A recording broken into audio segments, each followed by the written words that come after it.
Hi everyone, it's Marky. Today I just want to talk about these cabinet magnetic catches. So they are 2 pieces each and they do come in a 12 pack. They are all individually wrapped like this. So these work on drawers or cabinets and they are adhesive. So both of these are adhesive. So what you're going to do is you are going to open your cabinet or your drawer and you can hang them either horizontally or vertically, whichever works best for the cabinets that you have.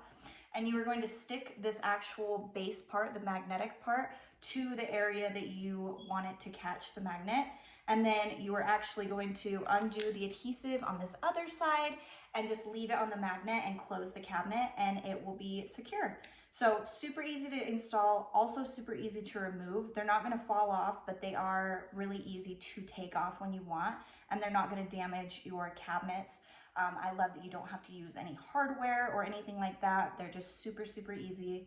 They are strong magnets, so they definitely keep them really closed and you're not gonna have to worry about your kids getting into things that they're not supposed to. It makes it a lot more difficult for like little toddlers and stuff. So if you are looking for something that is going to keep your drawers and cabinets really secure and closed, I think that this would be a perfect solution. So I hope this was helpful. Thank you.